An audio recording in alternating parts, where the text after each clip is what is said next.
This next video comes to us from Slasher. This video is talking about their thoughts on DBD's most exhausting killer. Unknown is the background footage, but also they have Singularity in the thumbnails. Depending on which ones they talk about, both have a very strong case to being a very, very exhausting character for different reasons. Unknown is very fun, but has a very punishing cooldown and kind of suffers more against really good players that know how to dodge its UVX fairly well. And Singularity obviously being a very, very big macro killer that you have to know a lot about to execute correctly. Which doing that nonstop can be very, very exhausting as well. So make sure you hit that link that just showed up in the Twitch chat. If you're on YouTube, it'll be down in the description below to like and subscribe to support this creator. But let's see what they say. Hey there, everybody. It's that Slasher Elijah, and I hope you all are doing well today. Today, I'd like to start off by asking you all a question. What makes a killer underrated? What? If you all have an answer, I would be surprised, because let me... For me, a character being underrated means that like they are very, very good and very, very fun, but like because of like something like a skill curve or an incredible map dependency, a bug that holds it back. I think Twins is an excellent example of this. I'm not saying this because I'm broaches here. If Twins was not as buggy as they would actually be a tremendously phenomenal killer. Super fun. The bugs and the clickiness are 100% the reason that most people don't play this killer. It has nothing to do with their design. Their design is fun. Their design is great. They're just not very functional. So something like that where like this character by all accounts should be well played, but there's something holding them back from being played a lot. It down to a specific answer, at least in my opinion, is difficult. There's no other way of putting it. If I were to give a single answer to this question, it would probably have to be their gameplay loop. That's probably one of the reasons why I prefer Killer over Survivor anyways, is because I think it offers a whole lot more variety than just being chased and doing gens, and that's why I've always preferred Killer over Survivor. The bug fix fast somewhat fix them. No, if anything, introduce more bugs. Gameplay loop, and for that matter, the actual killer power in of itself is kind of what makes or breaks them for me. I still remember most of the shit, unless you mean like specifically if you mean specifically the one that just happened yesterday, that fixed quote unquote the bug that allowed them to switch early, but other than that, everything's basically the same. they just did like some changes with like unintended buffs to the character, but they're still clunky and broken. He was kind of, oh my gosh, we're getting another one, you know, like they were a little bit upset about it, and it's kind of odd because A, it's new content, and I don't know, it's kind of very odd to me.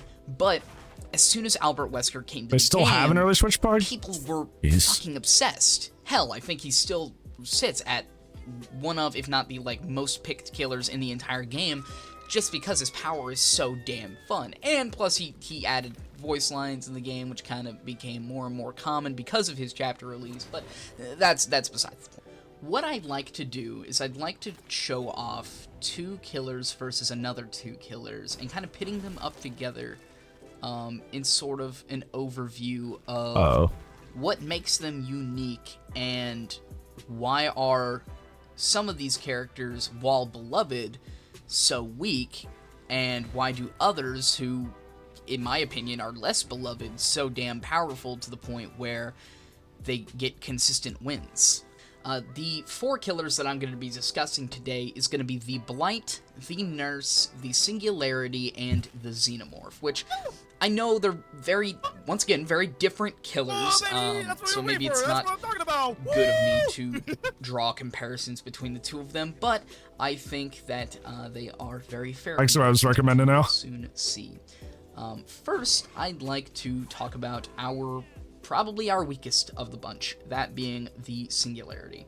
And I want to make something very, very clear. The big leagues. I like the Singularity.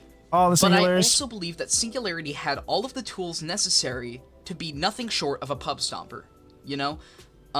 He has arguably the best, like, map information power in the entire game. You can pop a camera, I'm gonna call... I feel like out of most characters, if you want a 3-gen these days, it really is Larry. Because who else could... Because, like, you could... Even if you you know, do the wand to shut down his ability to teleport to said gens, he can still use them as surveillance. So, absolutely.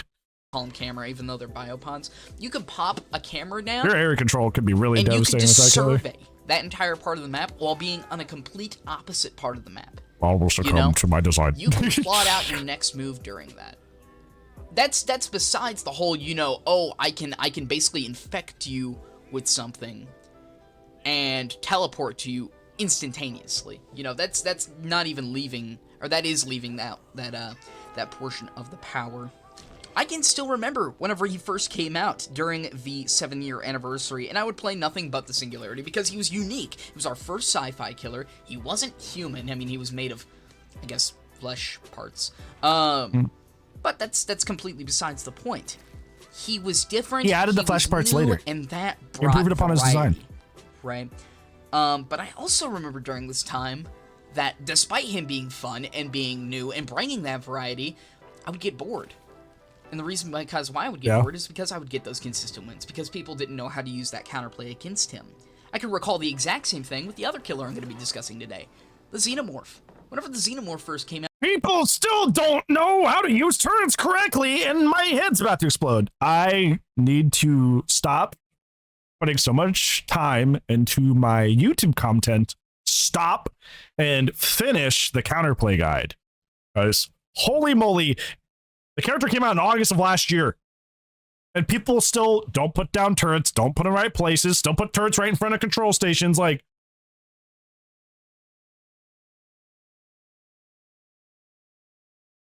the Xenomorph, quite possibly, I'm trying to say this without bias, has the most misunderstood counterplay of any character in the game. Because it's like, it's double layered, right? Like, people don't know how to dodge the tail attack, and people don't know how to use the flame turrets correctly. Like, pervasively, both sides of the Xenomorph's power, nobody knows how it works. And I tried to put a lot of like tidbits in the guide of like, hey, if you crouch, you don't leave footsteps, so you might want to do that. Hey, you're safe if you're carrying a turret, so you can't see you down there. Stuff like that here and there. But like, the general wider survivor main community still has generally no clue how to play against this character. Like, zero clue.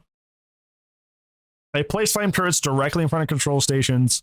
They place flame turrets around walls, so they're very easily breakable without any sort of like resistance from the Xenomorph. It's just, they don't use them as body blocks to continue their chases. Like, it's just funny. And it's like, we watched that video the other day of that other creator that was like, Xenomorph's tail attack has no choreography to it. And then it's like, the tail attack literally raises up before it releases. And there's a sound cue, which Beast was very kind to provide for me, so I could put it in the Xeno guide. That's there in the tail attack section as a counterplay part. But like, it's just the most misunderstood character from a counterplay perspective in the game.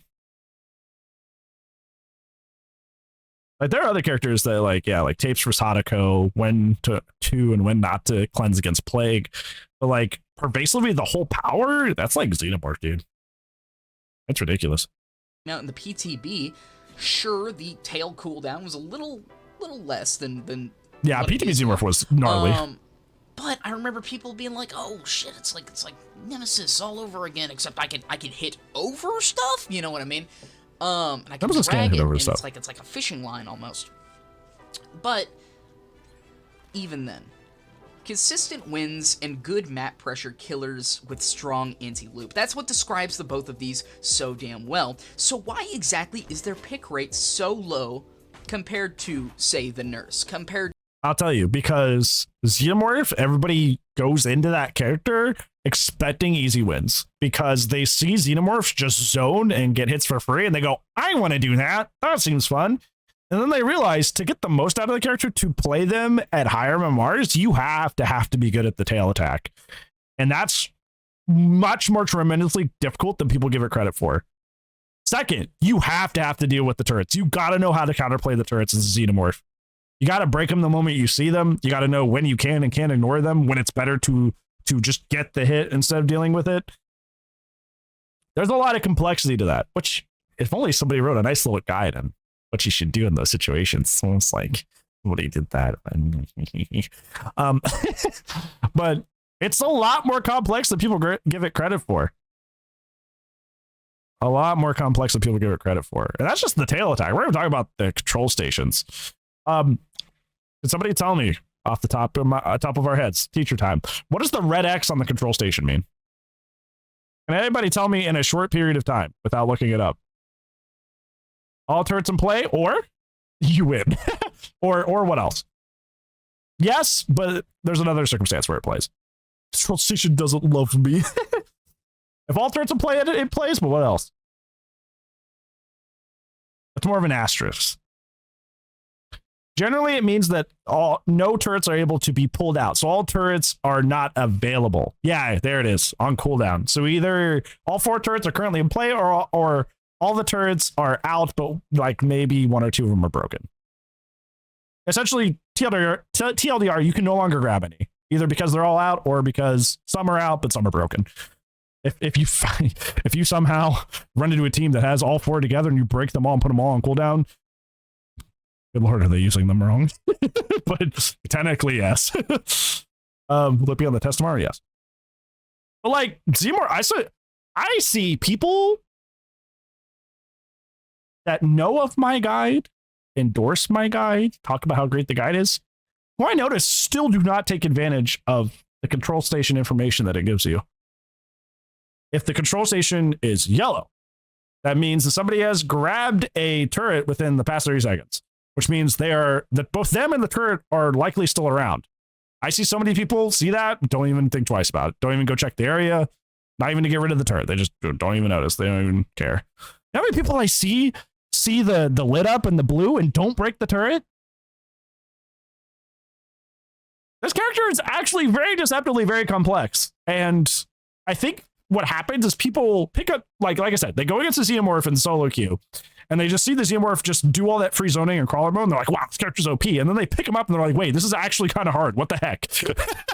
That wasn't what their expectation was. Their expectation was that they were going to get an easy character, and that's not what ended up happening. And then they get frustrated and drop the character. So no, for Xeno is better for the number on the control station to stay low or high. The number on the control station just means the number of turrets in play. 4 is the max, meaning there are no turrets in play. And obviously I told you the red X will be if they're all taken out. So generally you should just look at the number as a sign of like how many turrets you should be expecting, right?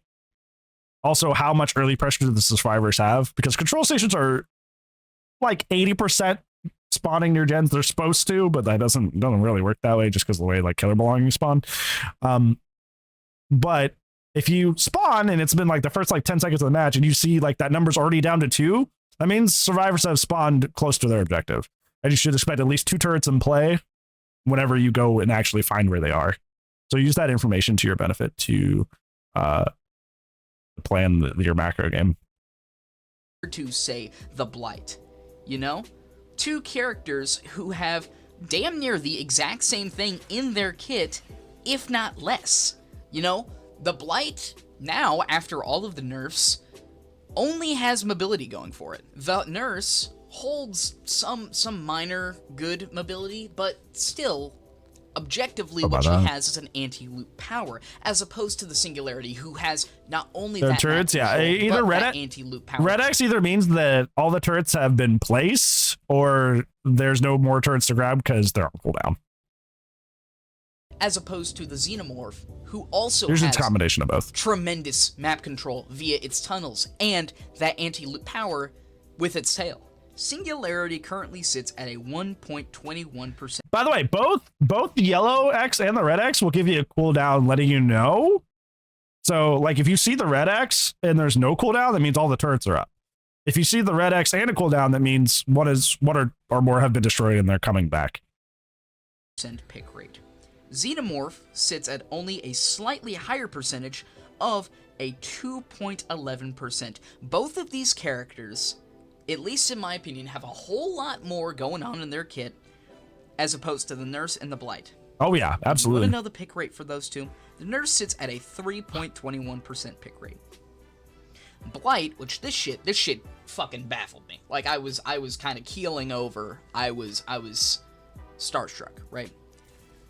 Blight, despite all of the add-on nerfs, his recent kit nerf removing the ability to hug tech, he's still an excellent, sits amazing at character. A 4.14% pick rate, higher. Wesker, Huntress, Blight, and now Chucky are like consistently the most played characters, typically. Then it's usually like Legion, now Billy in there. But like historically, Wesker, Huntress, and Blight have always consistently had a good pick rate. Even if they're not number one, like one of those has been number one or number two or number three fairly consistently. They may drop on new character releases, but like generally those three have a very, very consistent play rate throughout DBD's history. Higher than that of the Nurse. Now keep in mind, all of this data was found on nightlight.gg, where you can observe pick rates, kill rates, all that sort of thing. And this data was recorded from April 1st up until April 29th, the day of recording. Obviously, only about halfway through did we end up getting those hug tech removals and what have you. So maybe next week we won't have such a, I guess, large pick rate for the Blight. But the simple answer still to popular. why this is exactly is because of two things, in my opinion. That being the effort needed to win and the power consistency. Now, I'm gonna say something, and many of you all might not agree. Nice. For whatever reason you don't, please let me know in whatever form you are able, which I'll get to that a little bit later on, but nonetheless, I believe that earlier on, whenever I stated that there are examples of people playing killers like the Singularity and going above and beyond and getting those consistent wins, they are at their peak. There are nurses and there are blights out there that maybe don't have to hit their peak. This is what I was talking about with Larry the other day. Larry is not actually a very like beginner or even like moderate, adept player friendly character, because like I said, the higher you get in the MMR, the more you really gotta get really good at those shots, because good players that are really good at predicting what you're about to do will dunk all over you, and it can create a very, very miserable experience if you're not like at least somewhat mastered the character. So I think Unknown definitely fits in there too, to get on that same level. You know what I mean? The strongest Hux, the strongest Singularity, could be put to shame by one of the weakest nurses, one of the weakest blights. Yeah. And that is a problem, in my opinion. I'm gonna leave off with a question that'll hopefully get your minds thinking. We're not gonna talk about Xenomorph? I don't know, I guess kind of put into No, it's a stretch. It is an exaggeration, but the point is correct. I get the point that they're trying to make, which is like at a certain point, somebody who's fairly bad at the or bad or kind of like mediocre at the game, but playing Nurse or Blight can probably get more consistent 4Ks than some of the characters that are more complex but not as strong, which is kind of a, referring to the bottlenecking issue and stuff like that. So I do get the point they're making, but yeah, it is a bit of an exaggeration. What all makes me so upset about this, right? I love Singularity. I do. All the Singularities. Very unique fucking killer. I don't think we literally have never had anything like it. I don't think it takes inspiration from anything, though I could be wrong. It's a completely original work, not based on secured. Denim secured. I'm gonna leave you off with a question. That's unfortunate.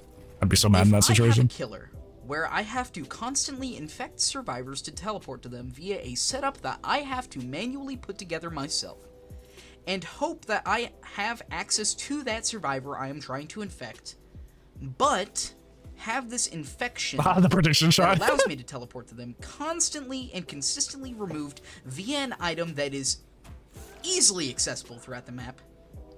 And I have another killer where I can just teleport right off the bat with no manual setup needed. It's just less effort.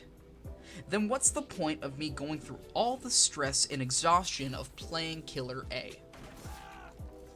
There isn't. And it sucks. Generally, if all you care about winning, nothing. If you care about enjoying the game, satisfaction. Feeling like the thing, like I find that's in my frequently asked questions. What, like when it talks about my least favorite killers, a lot of them are like really strong killers. And the reason I give in the frequently asked questions is I want the wins to be because I did good. I want the wins to be because I'm skillful, because I outsmarted the survivor. How many shots did we get today that was like just barely over a rock or just barely clipped somebody after they threw a pallet and were almost behind the wall? That was so hype and so satisfying because I have mastered the character of Xenomorph. It's like what keeps me playing this game every single day. Is like there's always new shots to find and even good executions to complete, even if I already knew of the shot. There's always something that's really, really fun. I didn't know until last week that you can shoot over the seat of the tractor tile on Coldwind. Wow. Detective. Thank you so much for the 10 months, friend. I very, very much appreciate that. Thank you, bud. Yeah, I didn't even know until like last week that like the seat of the tractor on the tractor tile with the cart on Coldwind, you can shoot over that. You just have to shoot through the seat, like where the person sits specifically, or else everywhere else you can't. And discovering new stuff like that is so satisfying. And it's a tool that I can put in my toolkit that is skillful, makes me feel good, makes me feel like I have good execution. Doing that, I could definitely main Blight and circumvent a lot of the loops way easier. Have a lot better map traversal, but it doesn't feel as good. Crashes and says it's bug. That's okay. So, I do want to talk about this. Also, hi Pixel. I appreciate you. How are you, bud? I want to talk about that because, like, people say that a lot because people are kind of like panicked over the hug tech thing, and be like, okay, they're removing every power complexity in the game forever. Hug teching, not justifying it or defending. I'm just explaining how it works. The hug tech thing is an application of what is supposed to be a downside to the blight, which is supposed to be like you slip off some things, bounce off others. Ultimately, they decided, hey, because of the hug teching thing, we're just going to go with you can bounce all the time, which does help them the ease of play a lot more for the general audience. But it was an application of something that was not intended. But the tail attack being to go over things is 100% intended. What you are comparing it to is like saying Huntress's ability to hit a orbital is an exploit and they're going to remove it. She is designed to hit people across like massive distances with her hatchet. That is what the power is designed to do. That is not an application of something in the power doing something that it's not supposed to.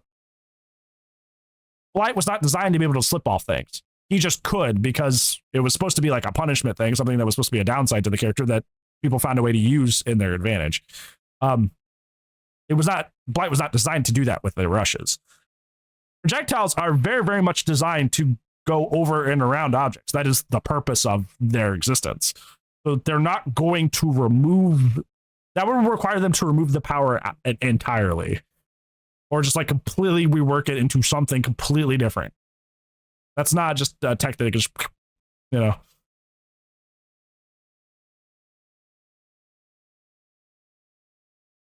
design flaw, they say early on. That's why I wasn't shocked that they removed it, because they were like, okay, well that's not what that's for. We didn't really think that was going to happen. Joking, there's a moral spire bug. What is it? You know how they did it? But like, that's why I don't like with the Wesker like hug text. That is something to worry about, right? Oni 180s, definitely something to worry about. But people say that where they'll be like, yeah, well, they're going to remove Xenomorph's ability to arc over objects. It's like they would have to literally make it not a projectile anymore. Nemesis is going to lose his ability to shoot over things. Well, then like they're going to have to rework his entire power.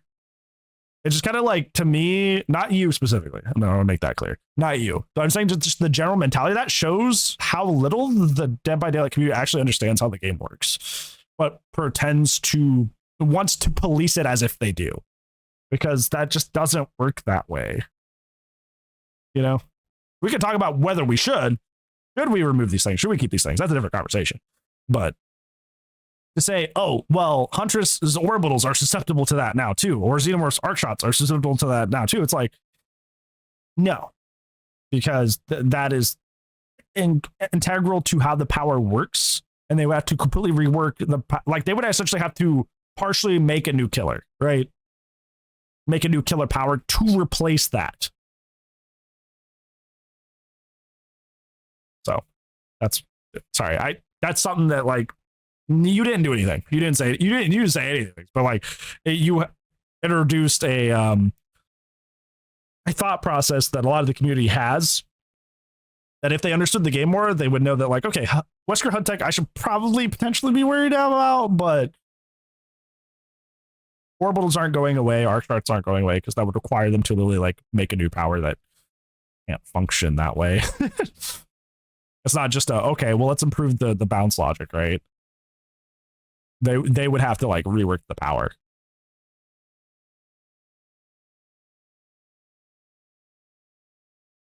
So do people feel like that? I don't. Like I said, to me, it's a panic button response, and it shows a lack of understanding about the game. I mean, the only thing that he kind of has going for him is overclock, and even then, oh, I can vault faster. Oh, if they pallet stun me, I get Spirit Fury for free. You know? It's nothing crazy, and it's bothersome. Right, thank you all for, I guess, letting me rant about, once again, pixels in a video game. Not skins this time around, but, you know, and just, you all really seem to enjoy these discussion-type videos, so I felt I like motivated to bring That's why I make you all them out another one in such a short span of time. So in terms of, like, I was very sad because they brought up the Xenomorph, and they kind of only talked about Singularity, but thankfully I kind of, you know, covered in or filled in the parts where that would have been relevant. I do see generally what they're saying is like a lot of like the higher tier killers, despite the fact that they are higher tier, don't really require a lot of thought. All right, so this is like at least Ott's perception of the strength of the characters in the game. I think it is fairly accurate with you know plausible errors here and there, like human error, you know. I think a lot of the characters, like they, you know, obviously that video brought out Nurse and Light. Chucky's up there. Chucky is like, you know, space bar for half of his power. Got her first 4K playing Xeno. Let's go! Proud of them. Like complicated. Oni can be complicated. Wesker can be kind of complicated. Urs can. Sadako, at least in, I don't know how on indoor map she could still be kind of autopilot, but at least in previous forms she was that way. Like a lot of characters, especially Skull Merchant. The only reason Skull Merchant's up here is because her gameplay is so autopilot. But a lot of characters are extremely autopilot that are really good. But then you have characters like Xenomorph, like Singularity. I would even say like Huntress to a certain extent, like that, you know, require a lot more thought and effort and understanding, but they're like aren't even up here, right? Get sent in a ton. Yeah, people treat this as like it's like the DBD Bible, right? Once again, like I always say a lot, is that DBD, like not DBD, Ott's Darva himself, excellent creator, and we do not deserve him. Ott's fans can be pretty obnoxious.